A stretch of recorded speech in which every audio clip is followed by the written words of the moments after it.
Yo, Inca, you want to come out here?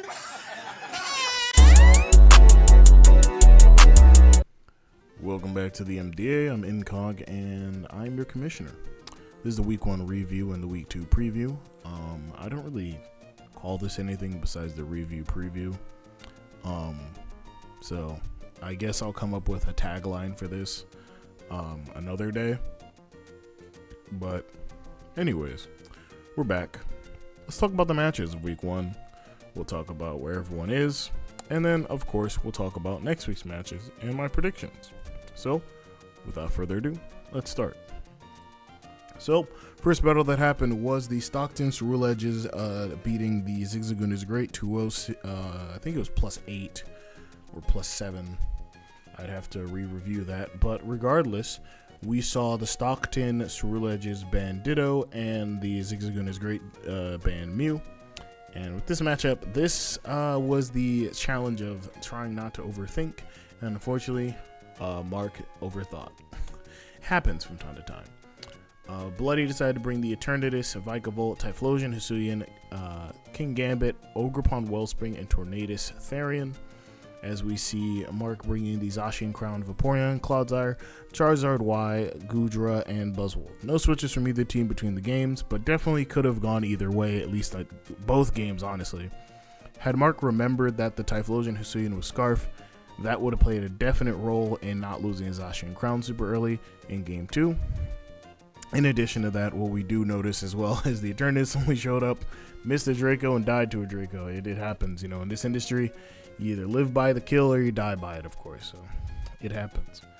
Definitely could have gone literally either way. I like the Tornadus in Game 1. That thing definitely put everybody out to pasture, and I definitely like Vikavolt's defensive capabilities during this game. It's very noticeable that was very crucial for Bloody to get into that Mon, roost up, make sure he can find some ground, and then getting out of there, getting off T-Wave against, I believe, Buzzwole and Goodra, which made a big difference this game, no doubt.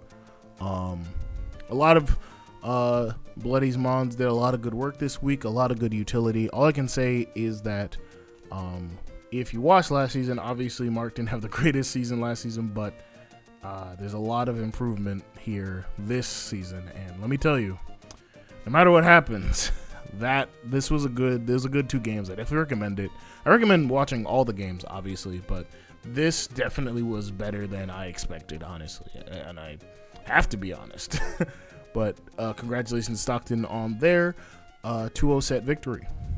Moving on, we had the second match of the week, which was the Electabuzz Little League beating the Flora Fluttermanes 2-1 series. That first game could have literally gone either way had it not been for the fact that Trick Room ran up and Galarian Darmanitan did its thing.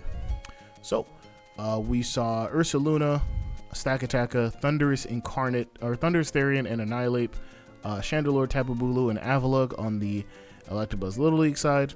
And then on Flora side, we saw the Darmanitan, Galar, Fluttermane, Magmortar, Orthworm, Meowscarada, and Staraptor. So I will say for the record, that Game 1 couldn't have gone any better for Pantros, if I'm being quite honest.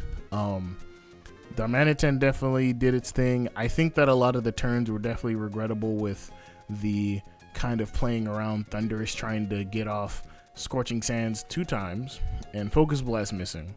But eventually Thundurus does indeed die, but things happen, I think that this was a great game to showcase that despite the Ubers not being banned this week on Flora's side, we saw Mega Medicham getting banned. It definitely still showed that they're very powerful no matter what.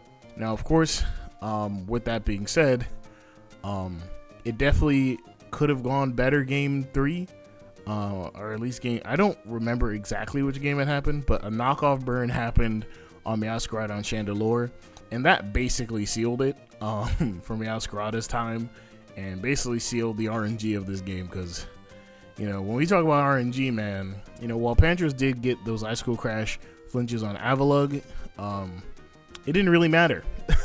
It did not really matter at the end of the day, but it is what it is. Of course, on the other side, Oscar taking this 2-1 victory was really good.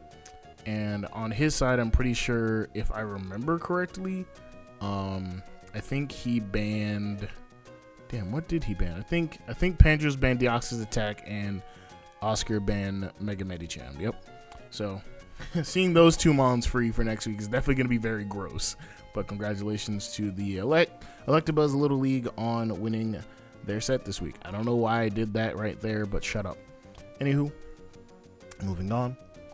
We have the Ragefist Annihilate taking a 2-0 victory over the Texas Toadscruel. This was a really good set, honestly. I think that this proved to me that anything is possible with a lot of these mons. And believe me, you'll want to watch this one. If I could name a game of the week, this was definitely a game of the week in my opinion. This was a really good set. Regardless of the outcome, I think that this literally could have gone either way. And I like that. QXP banned, I'm pretty sure, I think they went bikes this week, banning each of their Koraidon and Miraidons respectively. So definitely made for a good time either way. We saw Primer bring the Iron Treads, which we'll get into how that got 5 kills. Iron Jugulus, Iron Moth, Driftblib, Milotic, Mega Gallade, and Mousehold, as we saw QXP bringing the Entei over Quill Primarina, Mega Diancie, Celesteela, and Great Tusk. Support Mousehold definitely held it down that first game, especially going 1-on-1 with the Celesteela and definitely doing its job with Super Fangs and such. And interestingly enough, while Mega Gallade didn't do too much, obviously, based on the statistics there, it definitely was kind of a presence at the very minimum.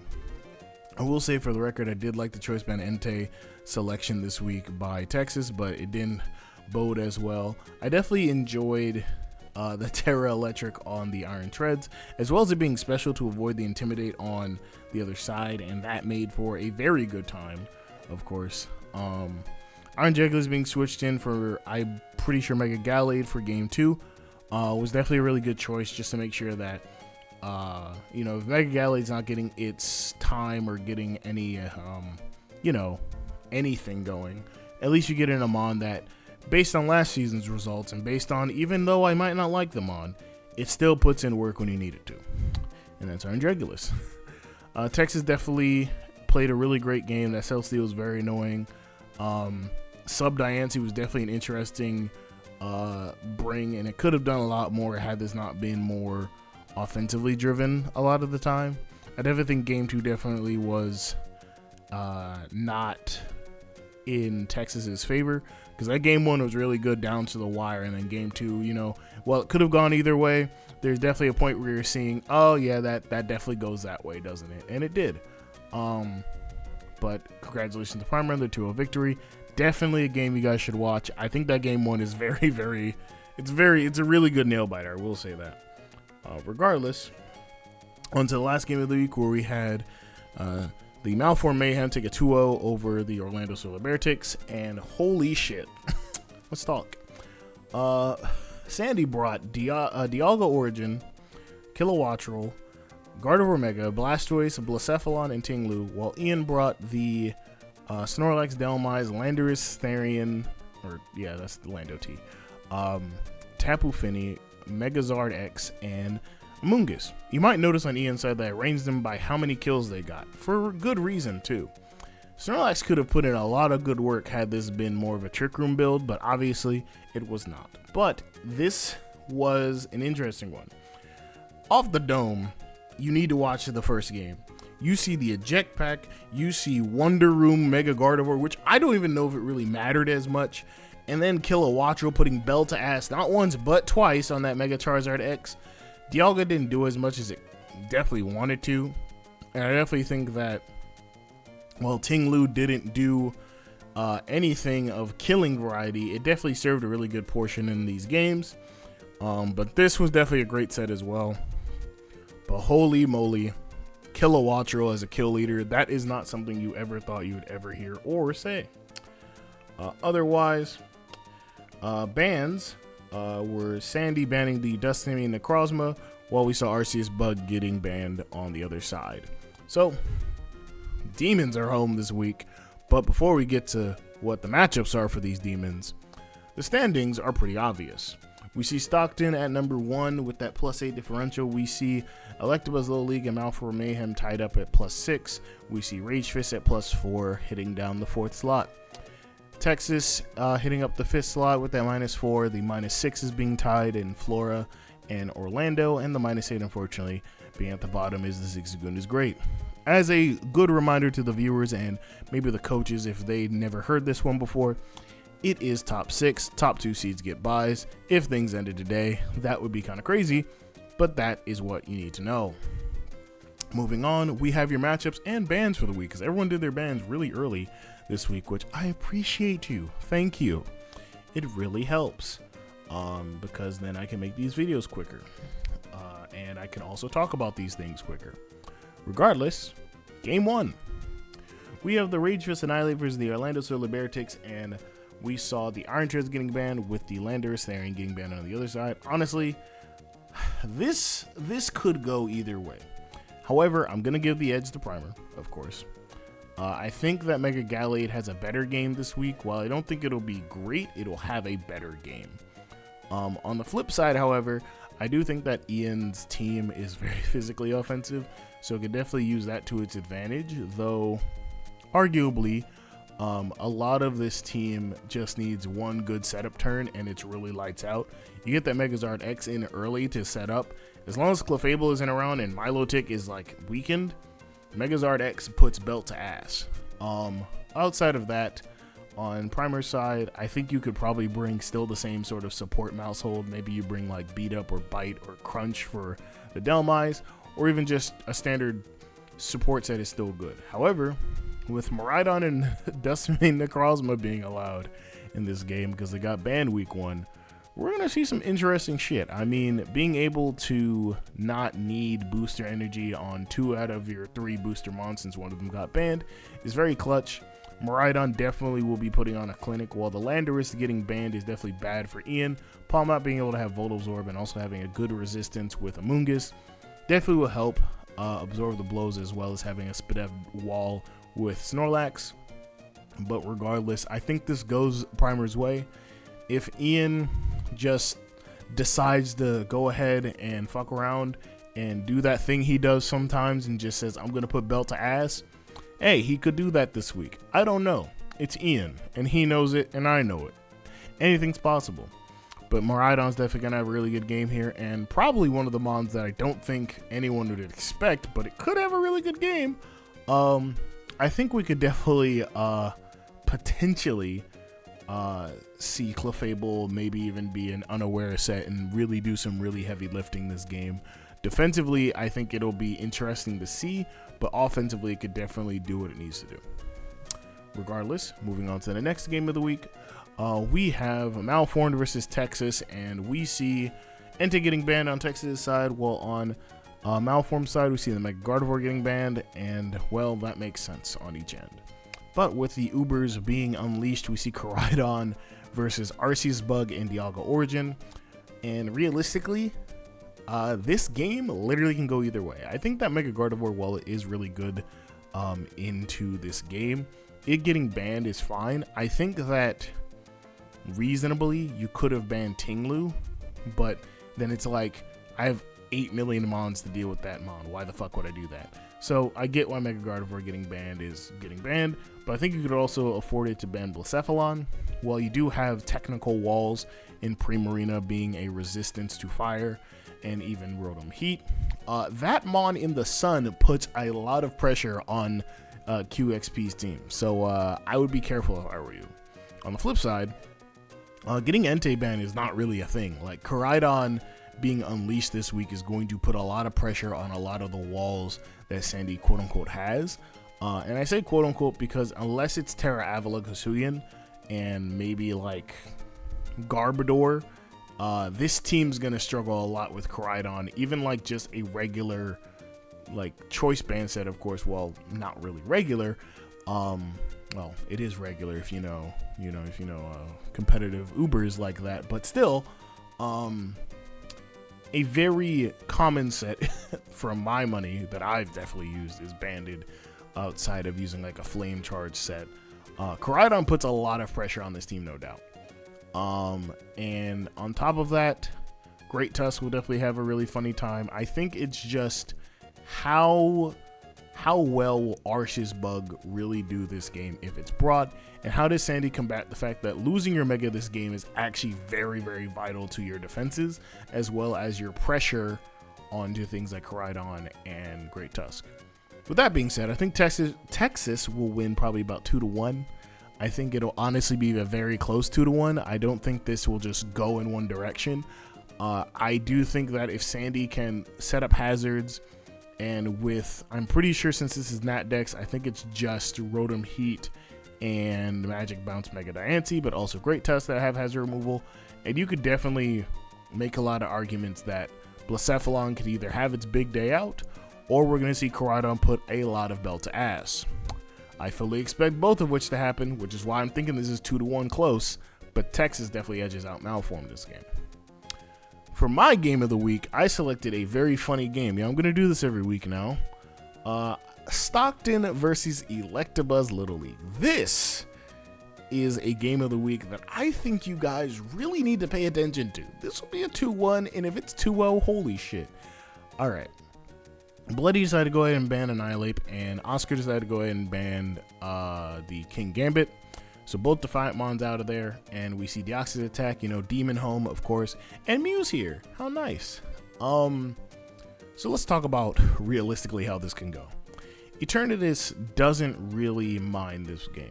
Yes, I'm pretty sure it doesn't, it might get outpaced, I don't know. I think it's 140, 150 speed? I think it's 394, so that's 130 actually, I'm pretty sure.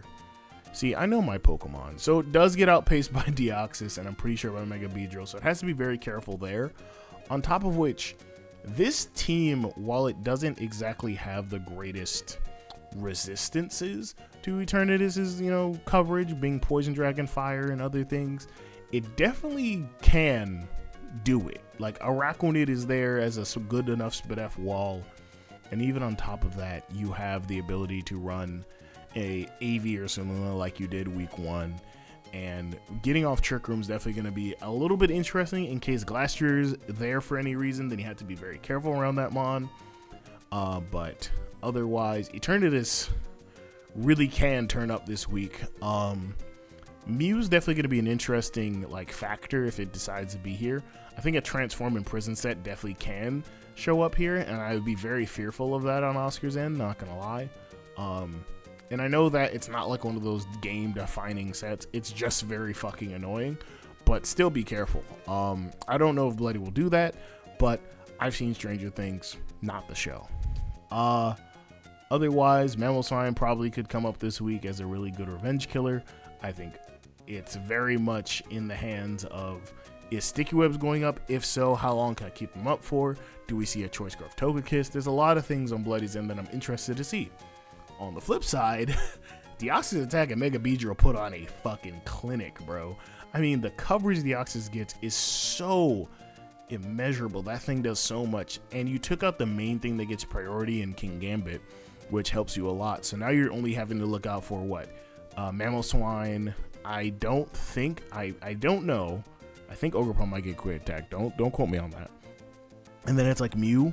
That's all you really have to worry about. If you can put up just random psychic terrain with Deoxys puts on a fucking train wreck on this team because you took out the only real resistance. Now that being said, this league is Terra Preview, so there could be Terra Dark Mew.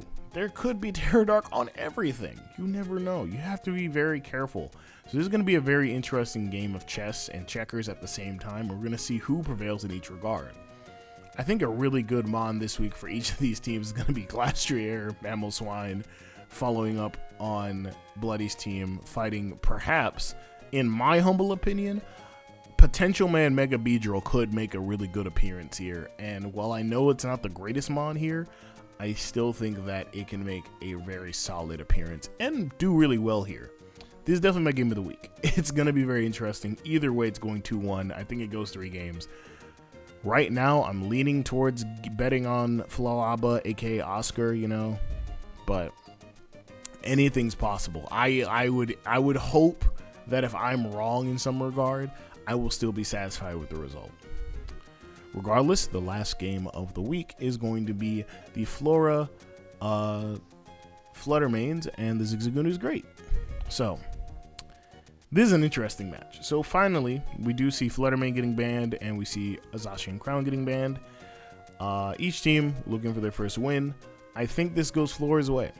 I don't know exactly how to describe it, but Mega Medicham being allowed to roam free against a team that has lost now its highest speed, and now your next highest speed is checks notes. Speed tying with the Mega Medicham is going to be an interesting one. So we're going to definitely see a Choice Scarfer out of nowhere that's going to help this team a lot. But honestly, I think that with Orthworm being allowed to run Shed Tail, it could definitely make really good benefit of that. However, that being said, Ditto being around could definitely change things. Being able to transform into Galarian, Darmanitan, and even the Mega Medicham could definitely prove vital, or even the Meowscarada. Because when you flip a Mon on its own team, you have to really think about what Mon would be best. And Galarian, Darmanitan, and Mega Medicham is probably the only other two Mons that could definitely sweep through this team by themselves. So flipping that onto Pantros would definitely be a good idea for Mark. On that front, though, I think that his team is definitely still very solid. The defensive pieces of Vaporeon, Clodsire, and even Spiritomb to some extent is going to be very crucial here. I think that we're probably going to see a good 3-game set out of this as well. If we see a 2-game set, it could go literally either way. I think both coaches are just looking for what would be, you know, just a good time to really shake off the rust and really see what your Pokemon can do. A funny X factor this game could definitely be the Goodras, since it is the Battle of the Goodras. With Zacian Crown being banned, that allows Hisuian Goodra to really put up its post, and if Buzzwole dies, then you're really looking at an Iron Defense body pressing war of attrition with a Spadef wall. Goodra having Fluttermane banned means that Dragon moves are a bit more spammable against a team that does not have a solid enough resistance to Goodra's coverage, as well as just Dragon in general, outside of the immunity on Fluttermane. Yes, Orthworm is a resist, but honestly, Orthworm doesn't want to switch in every time and then take that hit. So it is what it is. I definitely think that this will go 3 games. I couldn't tell you right now who I think is winning, but if I had to pick one, since I am legally, well, not really legally, but I am required, I'm going to go ahead and pick Flora 2-1. I think this will be very close. I think each coach just needs to really think about the strengths of their not so noticeable Mons. I think that you could definitely see things like, I would say on Flora's side, you could definitely see things like potentially I don't know, like, you could see, like I mentioned, the Goodra set earlier, but I think that you could definitely see more so, like, even a, like, not really Shed Tail, but you could definitely still see, like, an Orthworm set doing a good chunk and doing its best against something like the Clodsire to try and put up hazard, since on Mark's team, there's no hazard removal that isn't Mega Charizard, and that's a problem.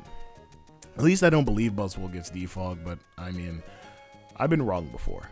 On the flip side, I think Trick Room could definitely play a big part here with Spiritomb into like Buzzwole, into like offensive Vaporeon, even Goodra to that extent, even Iron Thorns.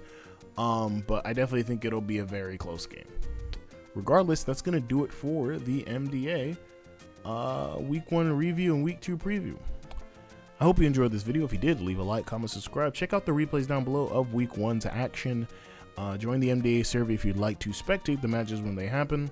And in general, just hang out, because we don't really do much. I don't really plan to do too much because I'm always busy. I like to believe that despite my sunny disposition, I am the busiest man who does nothing, which I don't think is a tagline I'm going to rock with, but it is true. Like, I don't really do much outside of work and this, so. Anywho, thank you for watching, and until next time, good night, and good luck.